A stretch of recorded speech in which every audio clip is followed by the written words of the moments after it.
After literal months of hype, I wasn't sure Sinners could live up to my expectations, but holy shit, that was absolute cinema.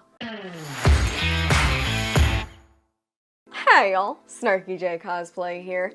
You know, these days I find that a lot of movies get tremendous amounts of hype, either positive or negative. There's no such thing as a movie that's just sort of bad or kind of lackluster. It's usually treated like an enormous failure of the proportions of, I don't know, an atomic bomb. And if a movie happens to be good, well, it's treated like the second coming of Christ. And these days, when hyperbole seems to be the name of the game, I have a really hard time buying into either kind of hype. When it comes to Ryan Coogler's Sinners, the hype was almost unanimously spectacular. And honestly, I had been excited to watch it and things just kind of kept coming up where I didn't end up making it into theaters to see it. However, this is one of those rare cases where the film absolutely lives up to and deserves all the positive hype and buzz surrounding it. Sinners is not an entirely unique movie. In some ways it reminds me of From Dusk Till Dawn, and at the end of the day, vampires are a topic and almost an entire genre that has been done to death by now. And not just in movies, but also in written literature. We've seen the tropes, we've heard the ways to fend off and defeat vampires, practices and superstitions most often rooted in the rituals of Christianity and Catholicism. So it's really hard to brand a film about vampires with a badge that says unique. While I wouldn't say that Sinners is an entirely unique film, it is, however, an incredibly interesting take on a genre that could rightfully be called overdone. Sinners is an incredibly layered movie. It's got metaphors, it's got symbolism. In some way,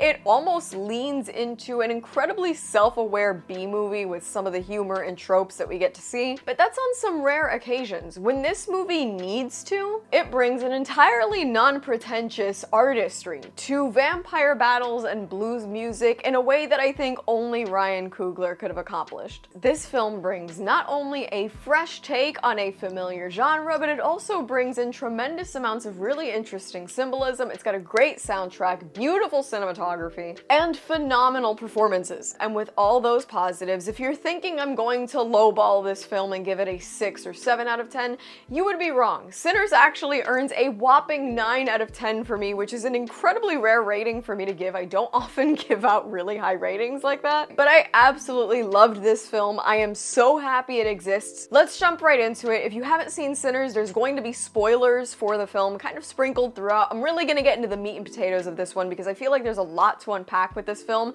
So with that being said, let's get into it. First and foremost, I need to talk about the cinematography in this film because we live in a world now, and I kind of want to blame the Marvel Cinematic Universe for it, where the art of making film is almost entirely lost. A lot of our modern media doesn't really make an effort to light things with any real contrast, and yes, okay, we lost some of the art because we transitioned to digital, but I also feel like a lot of cinematographers these days have stopped trying to light things in interesting ways. There's really not a lot of experimentation when it comes to color correction, and so a lot of the stuff that we see is really flat, but Sinners is an absolute treat if you love good cinematography. The choices taken with some of the shots are brilliant. There's super elaborate oneers that do a really good job of not only showing you the setting and really making you understand the spaces that the characters are in, but they also kind of help to further immerse the audience because you kind of know where everything and everyone is in the space. This film was actually shot on 65mm, which means we get that old-timey grain that kind of gets set into older films,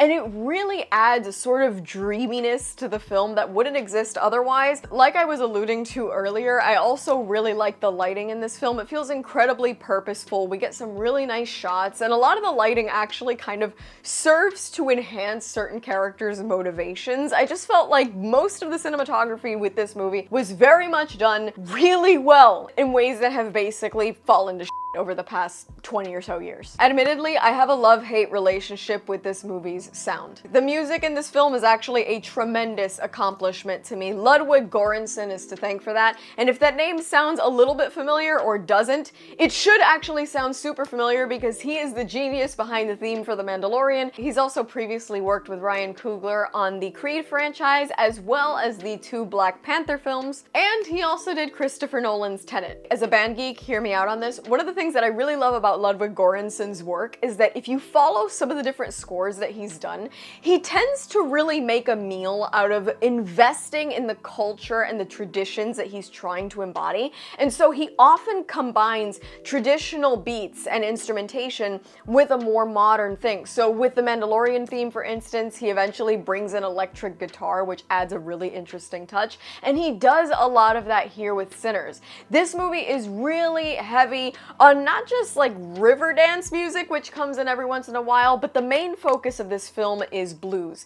And blues as a genre, as the music in this movie, almost starts to feel like a protagonist in and of itself. And it's modernized in some ways. We get this whole sequence that's almost like the history of music through dance. But it's really well done, and the music is mixed in this really interesting sort of transitional way. The score is often pounding, and like I said, blues feels like a character in and of itself. It helps us get the movie along, and I think the music itself does a brilliant job of not only revealing certain things about the plot, but also getting us through this film. It transitions throughout the entire thing, and I think this score is absolutely brilliant. My big gripe with the sound design is that, like most modern movies, there are times where I just can't understand what's being said. I'm not particularly hard of hearing, but I've gotten really used to watching things with subtitles just because I feel like a lot of the sound mixing these days tends to prioritize sound effects and the score or soundtrack over actual dialogue. If you struggle to understand southern accents and southern drawls, you're already kind of up Schitt's Creek without a paddle on this one, and when you add in that the sound mix makes people even harder to understand, you're really gonna want subtitles when it comes to this film. Moving right along, we gotta talk about performances. Michael B. Jordan, honestly, Michael B. Delicious, actually. Oh, brother, this guy stinks! He is such a phenomenal actor, and what I really like is that in this film he plays twins, Smoke and Stack. And they're actually two incredibly different people. Yes, they're played by the same guy, but one of them is charismatic, he's slick, and he's very confident in himself. And while I wouldn't say the other twin is unconfident, I will say that he's a little bit more pragmatic and reserved, and he's definitely the more level-headed of the two. And I really love Michael B. Jordan's performance here because it doesn't feel like you're getting the same guy do two slightly different things. Other solid performances come from Delroy Lindo and Miles Caton. They play Delta Slim and Sammy respectfully. Delta Slim is a blues musician that hasn't quite gotten to where he wants to get to, and he's so eager to finally play his music in a place that is for him. And the script not only allows him to be funny when he needs to, he is a really entertaining character, but I would also say that he's incredibly sympathetic and really grounds the movie. He feels like a real person with real stories, and Lindo's performance just really drives that point. Even though Michael B. Jordan's twins, Smoke and Stack, are the main characters of the film, I would argue that the entire movie's plot really revolves around their cousin Sammy, played by Miles Caton.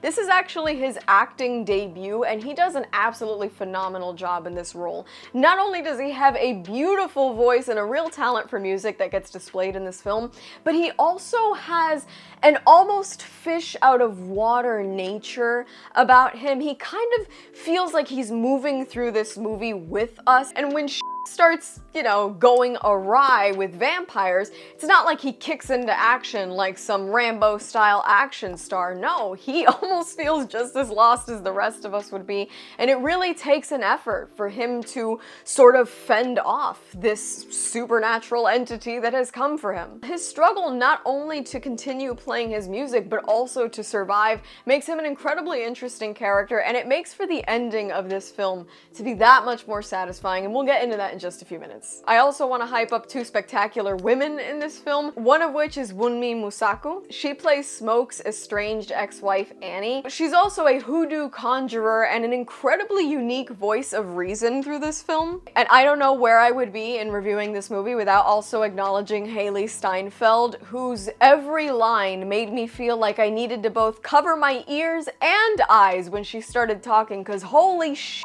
She was as fun to watch as she is beautiful, and I really enjoyed the time that she spent on screen. And of course, I have to acknowledge Jack O'Connell. He plays the vampire baddie in this movie, Remick. I honestly think his performance as this character should go down in history as one of the most disturbing, slimy, but also incredibly real villains in a horror movie. I thought he was absolutely fascinating. He does a great job with this role of being intimidating, but also manipulative. He was fantastic. So let's talk about the story, because like I said earlier, I wouldn't label Sinners a unique movie, but I will say it's actually a really fresh take on the vampire genre, and there's a lot of concepts that I really like within this film. The story of Sinners is deeply rooted in the story of the Black experience in America, and to do a review of this film without acknowledging that would be to essentially ignore the very foundations of this film. This is not typical vampire fare. It's not just your basic horror movie. There's a lot of messages and undertones in this film that are rooted in that experience, and they're definitely worth exploring. Sinners takes place in Mississippi in 1932, right in the midst of the Jim Crow era. Michael B. Jordan plays the Smokestack twins, who have just returned from supposedly working for Capone in Chicago. Now, the movie gives us hints as to why they've come back from Chicago. It's kind of implied that they may or may not have made a small fortune, essentially stealing from different gangs and kind of pitting them against each other. They made off with the cash, came back to Mississippi, and their goal now is to start a small juke joint that is by their community for their community. They start off by buying an old sawmill to build this juke joint in. Unfortunately, the guy that they buy the sawmill from actually turns out to be the Grand Dragon of the KKK in that area of Mississippi, and that'll become relevant in a little while. What I love about Sinners is that, to me, it's not a very one-note movie. There's a lot of different, almost movements in this film. The very beginning of the movie has a very we're getting the band back together sort of feel to it, because as Smoke and Stack are trying to set up their juke joint, they have to essentially go through meeting the people of their past all over again and invite them for different purposes, either to cook or to play or to provide supplies and drinks. I mean, every character really gets a chance to shine, and I like that. It's unique in that it sets people up as unique characters, as relevant parts of the story. Nobody really feels like a throwaway. When we get introduced to our villain of the film, Remick, he is being hunted down by Choctaw vampire hunters, and we get a taste of how absolutely manipulative and evil this guy is, because he's taken in by a couple who agreed to help him. They are married Klansmen, and then he proceeds to turn them into vampires. So from the very beginning, he's already got a trio of malevolent vampires on the move. On the opening night of the juke joint, Sammy puts on a performance that is literally incredible. And the driving force behind Sinners, and it's explained very early on in the film, is that there are people with musical ability that is so great and so transcendent that it can blur the lines between life and death, between past and present, and it essentially can call down the ancestors, call down the spirits. And Sammy, whose father is a pastor and doesn't want him playing music anymore, he has that ability. But in the midst of this tremendous performance, Remick the vampire and his groupies essentially hear this and come to the juke joint. And they can't just barge in. If you're one of the people that studied paranormal and supernatural all the time as a kid and filled your mind with things to terrify you, like me, you would already know that vampires cannot enter any room or abode or any building that they are not directly invited into. And that essentially is the big issue for Remick and his vampires the entire movie. After denying Remick and his buddies entry, the twins basically come to the conclusion that their juke joint is going to be really short-lived. Unfortunately, most of their patrons, as they work on plantations, most of them are paying with company script. Time for a quick history lesson. So way back in the day, company script was actually a non-cash form of payment issued by corporations and companies to their workers, as opposed to paying them in cash. See, sometimes it was used when cash was scarce, and the script could then be redeemed at company-owned stores and businesses. But when it came to the plantations, it actually became a super exploitative tactic. Paying people in company script meant that they they had to essentially spend and earn their money all within the ecosystem of that specific company or plantation in this case. Companies and plantation owners could then basically charge whatever they wanted for goods and keep people trapped in that ecosystem because they now had no real cash, only company script, and so the cycle would just continue. Company script didn't become illegal until 1938, which means that everybody in this film had another 6 years until they could rely solely on cash. So once the twins realize that they are probably not going to be making any real American dollars off of most of their patrons, Mary, Haley Steinfeld's character, volunteers to go chat with Remick to see if they can get some real cash flowing through this place. Unfortunately, Mary is then attacked and turned into a vampire. She attacks Stack and turns him next, and then Cornbread the doorman, and then once they close the juke joint early, literally every patron that was in this place, probably 30 plus people, end up getting turned as they go outside to try and leave. It's actually Annie and her knowledge of hoodoo that helps the survivors figure out a plan to fight the vampires and stick it out until morning. I want to get to the major conversation that I think this film wants to have with its audience. Remick basically says that he will leave all the patrons and the juke joint alone if they relinquish Sammy to him. Sammy's unique ability in calling down ancestors and spirits could basically result in Remick calling down his own people, his own group. He promises freedom, immortality, and escape from persecution, which sounds like a pretty tempting deal because he's the guy that reveals that the guy that they bought the sawmill from is actually the Grand Dragon of the KKK, and that guy is apparently planning an attack on the juke joint in the morning. And what I find interesting is that, speaking realistically, a deal like that would be really, really enticing to vulnerable people that know that they could be attacked in the morning. But the whole thing really plays on a theme of washing away culture and tradition and assimilation by force. Every single patron of the juke joint had been dancing and celebrating and enjoying the blues music, the music that they wanted to listen to and play and enjoy within their own space. This is the culture and the tradition happening here, and it's all circled around the blues.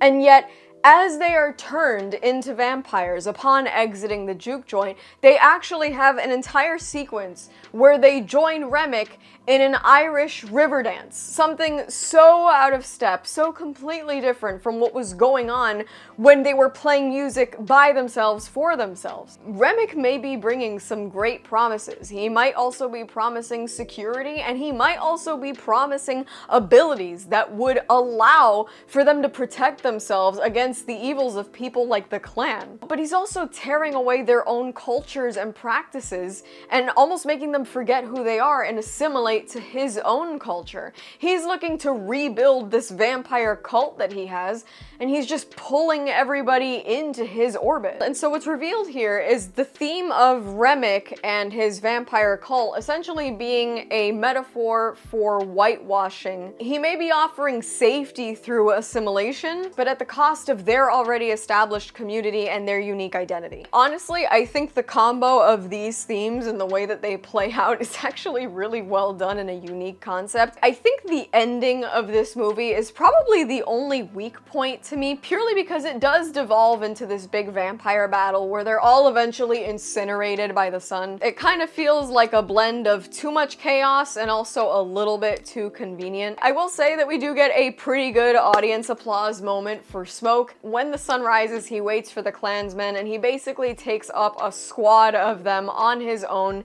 and we pretty much can assume our hero's not gonna make it out of this one, but he's not going without taking these guys with him. And at the end, we get to see him reunited with the spirits of his estranged wife Annie and their baby daughter, who they had lost some years before, and I think that was a great conclusion for his character. Now, I mentioned earlier that I think while Smoke and Stack are the main characters, the story really revolves around Sammy, and the conclusion of this film through the credits basically proves that for me. We see a now immortal, still young, Stack and Mary wandering into this blues club, and a now elderly Sammy is up there doing what he does best, playing his music. Despite his pastor father's pleas for him to basically abandon this talent and this gift, he's still there and he's still playing. We come to find that Smoke spared Stack and Mary that night under the condition that they would leave Sammy Sammy and his unique ability alone. Sammy's time is coming soon, so they offer to turn him and he declines politely. And they talk about that night, and Sammy acknowledges that while he's still haunted